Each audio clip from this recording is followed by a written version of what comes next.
दोस्तों आपका स्वागत है आपके अपनी channel English conversation with Sufiyan में। अगर आप कम समय में अच्छी अंग्रेजी बोलना चाहते हो तो ये वीडियो खास तौर पर आपके लिए है। अगर आपको इंग्लिश में कुछ भी नहीं आता तो मैं वादा करता हूँ कि मैं आपको अंग्रेजी बोलना और पढ़ना सिखाऊंगा। सबसे पहले मैं एक एक वर्ड पढ़ूंगा ताकि आपको हर शब्द का सही प्रोनाउंसिएशन आ जाए। उसके बाद हम हर शब्द का हिंदी में ट्रांसलेशन करना सीखेंगे और साथ ही ग्रामेटिकल स्ट्रक्चर को भी समझेंगे ताकि आप जब भी अंग्रेजी बोलना या पढ़ना चाहें तो उसे अच्छे से समझ सके। तो चलिए शुरू करते हैं हमारा आज का वीडियो। पहला सेंटेंस है हमारा, you should wake up early. You यानी आपको, यू का मतलब आप या आपको। दोस्तों पेन कॉपी पेंसिल निकाल लें और हमारे साथ साथ नोट करते चलें। शुड का मतलब होता है चाहिए, आपको चाहिए। यू शुड आपको चाहिए कि वेक अप। वेक अप का मतलब होता है उठना। वेक अप का मतलब उठना या जागना दोनों होता है ना, उठना और जागना भी होता है। वेक अप का मतलब उठना या जागना। अर्ली कहते हैं जल्दी को। अर्ली मीन्स क्या होता है, जल्दी। ठीक है, तो क्या बना हमारा sentence, you should wake up early. आपको जल्दी उठना चाहिए। ठीक है, आपको जल्दी उठना चाहिए या आपको जल्दी जागना चाहिए। You should wake up early. Note कर लें दोस्तों। अच्छा, अगर मैं यहाँ से यू को हटा दूँ और अगर यहाँ पर मैं वी लगा दूँ, वी का मतलब तो हम होता है या हमें होता है, तो क्या बनेगा sentence, we should wake up early, कि हमें सुबह जल्दी उठना चाहिए। हमें जल्दी, देखिए सुबह नहीं लिखा है, हमें जल्दी उठना चाहिए, तो वी लगा देंगे तो क्या हो जाएगा, हमें जल्दी उठना चाहिए। ठीक है ना, इस तरह से। अब मान लीजिए वी हटाकर यहाँ दे लगा दें, यू हटाकर दे लगा दें। अभी हमने वी लगाया, अब दे लगाएंगे। दे लगाएंगे तो सेंटेंस क्या बनेगा, they should wake up early. They यानी कि वे या उन्हें, शुड वेक अप अर्ली सुबह जल्दी जागना चाहिए, तो उन्हें सुबह जल्दी जागना चाहिए। ठीक है, तो इस तरह से भी हम सेंटेंस को बनाएंगे। चलिए नेक्स्ट सेंटेंस देखते हैं। We should eat healthy food. We should यानी कि हमें चाहिए। शुड का मतलब क्या होता है, चाहिए। शुड का मतलब चाहिए, तो हमें चाहिए। ईट, ईट का मतलब होता है खाना। हमें चाहिए कि हम खाएं हेल्दी। हेल्दी मतलब सेहत वाला या स्वस्थ। स्वस्थ, इसको स्वस्थ भी कह सकते हैं। फूड का मतलब होता है भोजन। फूड का मतलब क्या होता है दोस्तों, फूड का मतलब होता है खाना या भोजन। खाना या भोजन भी कहते हैं इसको। दोस्तों बहुत सारे हमारे भाई ऐसे हैं जो वीडियोस को देखते हैं, पूरी देखते हैं, लेकिन चैनल को सब्सक्राइब नहीं करते, वीडियो को लाइक नहीं करते। गाइस आप सभी से मेरी रिक्वेस्ट है, प्लीज़ भाइयों हमारे चैनल को सब्सक्राइब का बटन आपको दिख रहा है, सब्सक्राइब कर दें। साथ ही दोस्तों वीडियो को लाइक कर दें, ठीक है, ताकि आपको ऐसे ही डेली वीडियो मिलती रहे। नोट कर लें, ठीक है। तो हमें चाहिए, we should eat healthy food. हमें चाहिए कि हम स्वस्थ भोजन करें, हेल्दी फूड करें, मतलब सेहत से भरपूर खाना खाएं जिसमें जो सेहतमंद हो। We should eat healthy food. We हटा करके यू लगा देते हैं, क्या बनेगा, you should eat healthy food. आपको स्वस्थ भोजन खाना चाहिए, यानी वो भोजन जिससे आपकी सेहत बने, जो आपके लिए हेल्दी हो, जो स्वास्थ्य के लिए अच्छा हो।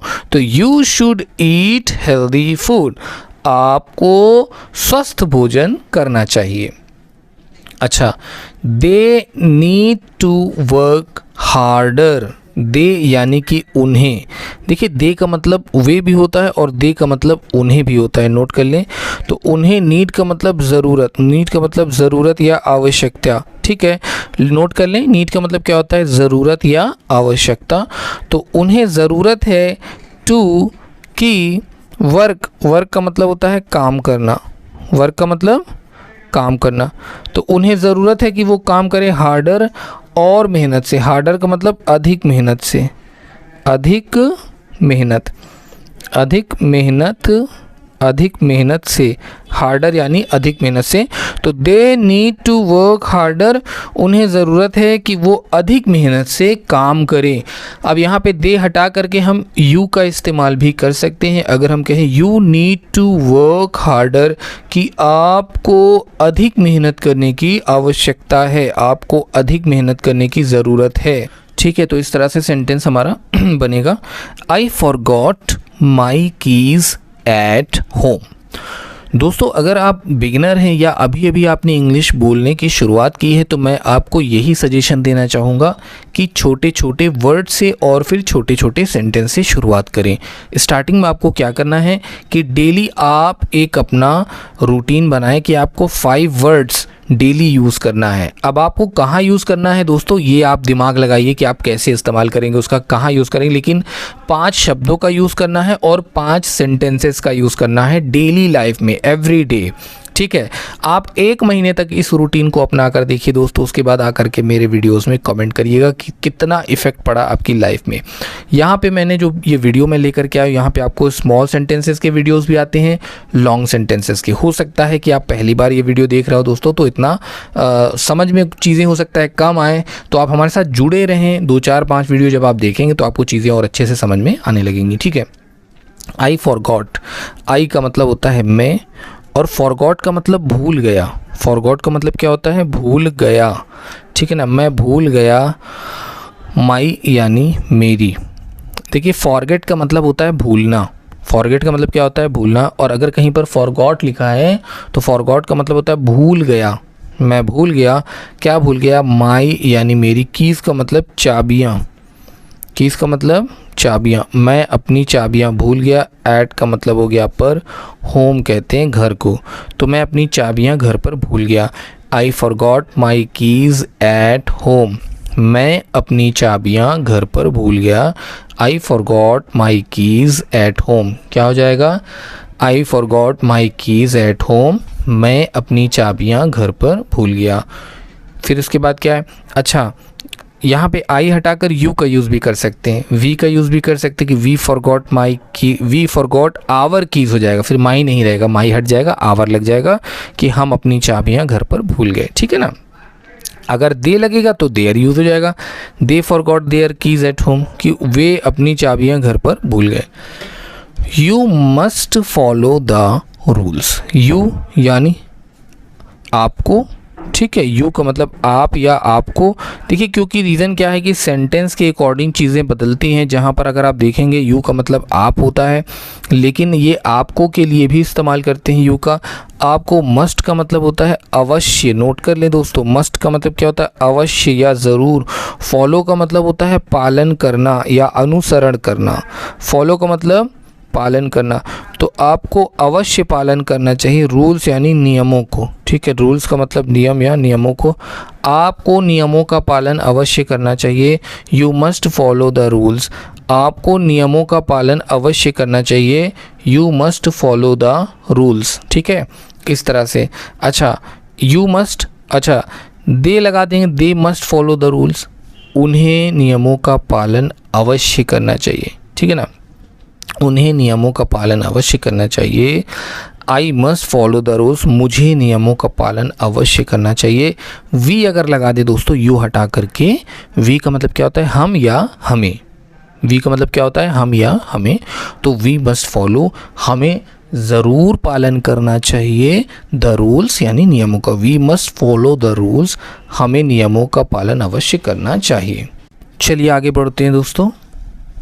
तो इसके बाद we should respect our elders, तो वी शुड यानी कि हमें, शुड का मतलब होता है चाहिए, तो हमें चाहिए, हमें चाहिए कि रिस्पेक्ट करें। रिस्पेक्ट का मतलब होता है सम्मान करना, रिस्पेक्ट का मतलब क्या होता है, सम्मान करना।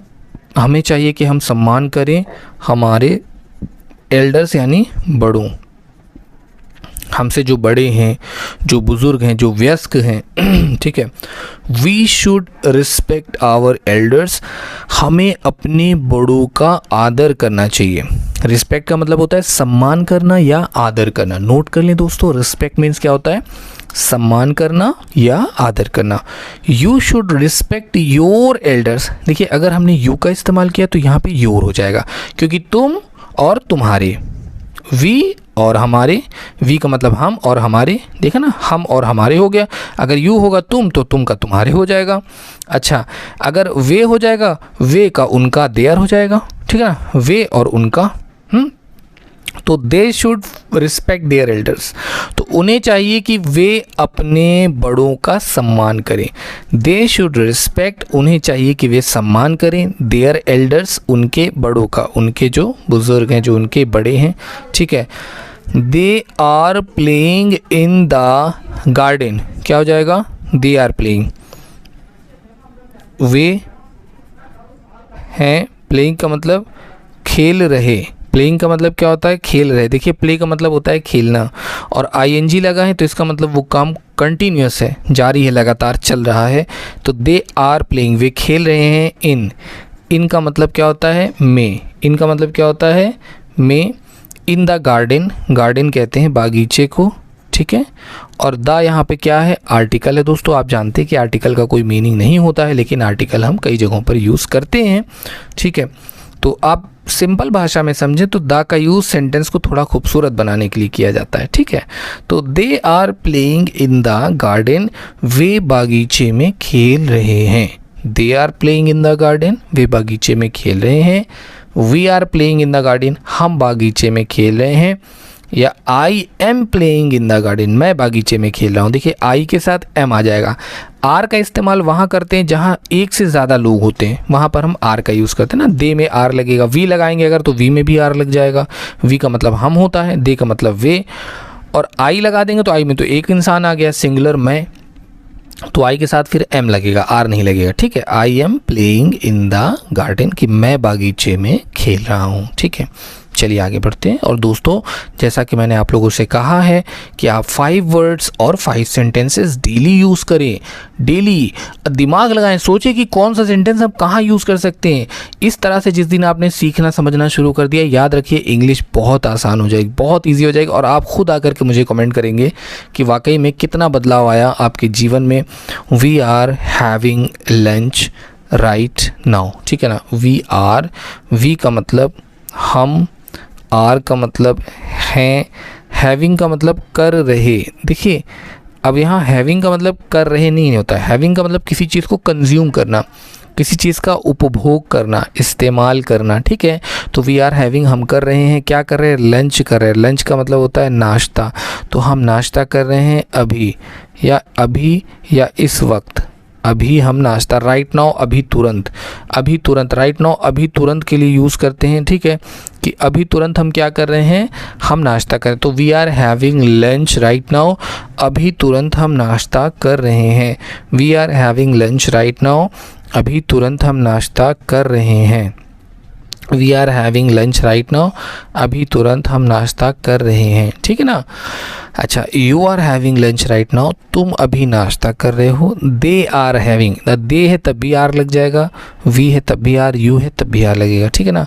तो they are having lunch right now, तो वे अभी नाश्ता कर रहे हैं। इस तरह से सेंटेंस बदलेगा, और देखिए छोटे छोटे बदलाव करके हम सेंटेंस को बदल के चेंज करके यूज़ कर सकते हैं अपनी डेली लाइफ में। दोस्तों इंग्लिश बोलना बहुत आसान है, बिल्कुल भी मुश्किल नहीं है, बस थोड़ी सी प्रैक्टिस की ज़रूरत है, अभ्यास की ज़रूरत है। आप भी इंग्लिश बोल सकते हैं। बहुत सारे हमारे भाई कमेंट करते हैं कि सर क्या मैं इंग्लिश सीख सकता हूँ, मुझे कितने दिन में आ जाएगी, मुझे बोलना नहीं आता, मुझे पढ़ना नहीं आता, मैं समझ नहीं पाता, और मैं जब पढ़ता हूँ कमेंट तो मुझे बहुत दुख भी होता है। लेकिन दोस्तों मैं पूरा प्रयास करता हूँ कि मैं आपको एक एक चीज़ समझा दूँ, कुछ भी ऐसा ना रहे जो आपको समझ में ना आए। तो you can ask me anything, you यानी कि आप, कैन का मतलब सकना, हाँ, आस्क का मतलब पूछना, ठीक है। मी यानी मुझसे, एनीथिंग का मतलब होता है कुछ भी, एनीथिंग का मतलब कुछ भी। You can ask me anything, आप मुझसे कुछ भी पूछ सकते हैं, ठीक है, इसमें मैं आपको इसका नेगेटिव बताऊंगा कि कैसे बनेगा, और एक छोटा सा ठीक है, सिर्फ आप एक छोटा सा वर्ड लगाएंगे और ये नेगेटिव बन जाएगा। बहुत आसान है इसका नेगेटिव बनाना, कि you can ask me anything, कि आप मुझसे कुछ भी पूछ सकते हैं। You can ask me anything, आप मुझसे कुछ भी पूछ सकते हैं। ठीक है दोस्तों, तो क्या हुआ, you can ask me anything. अच्छा, he can ask me anything, वो मुझसे कुछ भी पूछ सकता है। She can ask me anything, देखिए शी का इस्तेमाल लड़की के साथ करते हैं, गर्ल के साथ, फीमेल के साथ, और शी का मतलब वह होता है कि she can ask me anything, वह मुझसे कुछ भी पूछ सकती है। ये था पॉजिटिव, मतलब सकारात्मक वाक्य। अब हम इसका नेगेटिव सेंटेंस बनाएंगे, और कैसे बनाएंगे ध्यान दीजिएगा कि यू कैन के आगे नॉट लगा देंगे। You can not ask me anything, you can not, आप नहीं मुझसे पूछ सकते कुछ भी। You can not ask me anything, आप मुझसे कुछ भी नहीं पूछ सकते। कैन के आगे हम नॉट लगा देंगे। अगर शॉर्ट में लिखना है तो कांट लिखेंगे, कांट। कैन नॉट की शॉर्ट फॉर्म क्या होती है, कांट। ठीक है, you can't ask me anything, तुम मुझसे कुछ भी नहीं पूछ सकते। He can't ask me anything, वह मुझसे कुछ भी नहीं पूछ सकता। She can't ask me anything, वह मुझसे कुछ भी नहीं पूछ सकती। देखा दोस्तों कैसे आपने नेगेटिव सेंटेंस बनाया। I want to learn English, ठीक है ना, I want to learn English. I want, मैं चाहता, वॉन्ट का मतलब होता है चाहना, मैं चाहता हूँ। टू यानी को, लर्न यानी सीखना, इंग्लिश कहते हैं अंग्रेज़ी को ना, तो मैं अंग्रेज़ी सीखना चाहता हूँ। I want to learn English, मैं अंग्रेज़ी सीखना चाहता हूँ, मैं इंग्लिश भाषा सीखना चाहता हूँ। I want to learn English, ठीक है, इस तरह से आप कहेंगे। अच्छा, अगर ही होगा तो वॉन्ट्स हो जाएगा, शी होगा तो we want to learn English, हम इंग्लिश सीखना चाहते हैं। We want to learn English, हम इंग्लिश सीखना। They want to learn English, वे इंग्लिश सीखना चाहते हैं। ठीक है, इस तरह से होगा। We will discuss this matter later, थोड़ा सा बड़ा सेंटेंस है लेकिन काफ़ी अच्छा सेंटेंस और बहुत कॉमन सेंटेंस है जिसको आप यूज़ कर पाएंगे। वी विल डिस्कस, हम, डिस्कस का मतलब होता है चर्चा करना। क्या होता है, चर्चा करना, और विल लगा है तो जब विल आ जाता है कहीं पर भी तो उसमें मीनिंग गा गी गे बन जाती है कि हम चर्चा करेंगे। क्या बनेगा, हम चर्चा करेंगे। वी विल डिस्कस, हम चर्चा करेंगे। दिस मैटर यानी इस मामले में, मैटर का मतलब होता है मामला, तो हम इस मामले में चर्चा करेंगे। लेटर का मतलब होता है बाद में, लेटर का मतलब क्या होता है बाद में। We will discuss this matter later, हम इस मामले पर बाद में चर्चा करेंगे। अच्छा, वी हटा करके अगर हमने आई लगा दिया तो क्या बन जाएगा सेंटेंस दोस्तों, तो सेंटेंस बन जाएगा I will discuss this matter later, कि मैं इस पर चर्चा बाद में करूँगा। क्या हो जाएगा, मैं इस पर बाद में चर्चा करूँ, या मैं इस मामले पर बाद में चर्चा करूँगा। ठीक है ना, I will discuss this matter later, मैं इस मामले पर बाद में चर्चा करूँगा। ठीक है ना। अच्छा, I am feeling happy today. I का मतलब मैं, एम का मतलब हूँ, फीलिंग का मतलब महसूस कर रहा।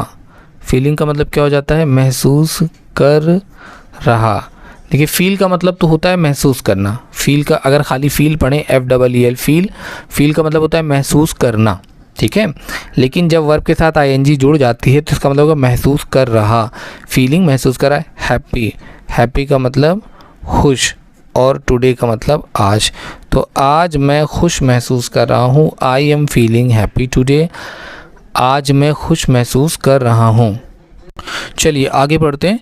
You should drink more water. You should यानी आपको, शुड का मतलब होता है चाहिए, तो आपको चाहिए। ड्रिंक का मतलब होता है पीना, आपको चाहिए कि आप पिए। मोर वाटर यानी अधिक पानी, ठीक है ना। वाटर का मतलब होता है पानी, तो you should drink more water, आपको अधिक पानी पीना चाहिए। I should drink more water, मुझे अधिक पानी पीना चाहिए। इसी तरह से they should drink more water, उन्हें अधिक पानी पीना चाहिए। इस तरह से सेंटेंस बनेगा। चलिए आगे बढ़ते हैं दोस्तों कि we will visit the zoo on Sunday. We will visit, हम जाएंगे, ठीक है। So we will visit the zoo on Sunday. We यानी हम, विल विजिट जाएंगे,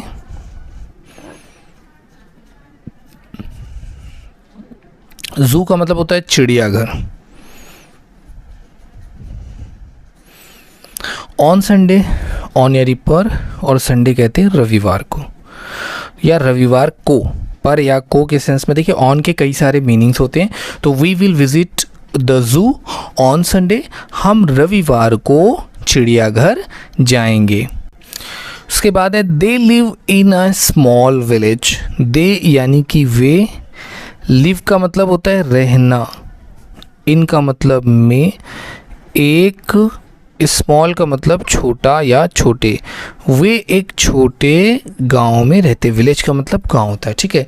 दे live in a small village, वे एक छोटे से गांव में रहते हैं। They live in a small village, वे एक छोटे से गांव में रहते हैं, ठीक है ना। इस तरह से सेंटेंस बनेगा।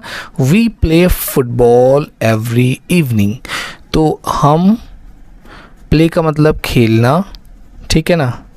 तो हम खेलते हैं, क्या खेलते हैं, फुटबॉल, आप जानते हैं। एवरी यानी कि प्रत्येक, इवनिंग कहते हैं शाम को। इवनिंग का मतलब क्या होता है, शाम। तो हर शाम हम फुटबॉल खेलते हैं। We play football every evening, हर शाम को हम फुटबॉल खेलते हैं। I play football every evening, मैं हर शाम फुटबॉल खेलता हूँ। इस तरह से सेंटेंस दोस्तों बन जाएगा, ठीक है ना। I am waiting for the bus, I यानी मैं, एम का मतलब हूँ, वेटिंग का मतलब प्रतीक्षा कर रहा। वेटिंग का मतलब क्या हो जाएगा, प्रतीक्षा कर रहा। तो मैं प्रतीक्षा कर रहा हूँ। फॉर यानी के लिए, फॉर का मतलब क्या हो गया, के लिए। द बस यानी कि बस, तो मैं बस का इंतज़ार कर रहा हूँ या मैं बस की प्रतीक्षा कर रहा हूँ। आई एम वेटिंग फॉर द बस, मैं बस की प्रतीक्षा कर रहा हूँ। You should respect your parents. देखिए अभी इससे पहले आपने एल्डर्स पढ़ा था, यहाँ पर पेरेंट्स है। तो यू शुड रिस्पेक्ट, आपको, यू यानी आपको, शुड का मतलब चाहिए, आपको चाहिए कि आप क्या करें, आप सम्मान करें। रिस्पेक्ट का मतलब होता है सम्मान करना, ठीक है। आपको चाहिए कि आप सम्मान करें आपके पेरेंट्स, पेरेंट्स कहते हैं माता पिता को, ठीक है ना। आपको चाहिए कि आप अपने माता पिता का सम्मान करें। तो you should respect your parents, आपको चाहिए कि आप अपने माता पिता का सम्मान करें। They always speak politely, they, way, always हमेशा, स्पीक का मतलब बोलते, पोलाइटली का मतलब नरमी से या नम्रता से, नरमी से या नम्रता से। दे ऑलवेज स्पीक पोलाइटली, वे हमेशा नरमी से बात करते हैं या नम्रता से बात करते हैं, ठीक है ना। इसके बाद क्या है, you forgot your phone at home. So guys ये है आपका होमवर्क। क्या है, homework. You forgot your phone at home. इसका ट्रांसलेशन करके आप हमें कमेंट में बताइए, ठीक है दोस्तों। कैसा लगा वीडियो, आई होप कि आपको वीडियो पसंद आई हो। पसंद आई तो वीडियो को लाइक कर दीजिएगा, चैनल को भी सब्सक्राइब कर दीजिएगा। फिर से मिलते हैं एक नए वीडियो में। Thank you so much for watching this video guys. Keep watching and keep learning guys.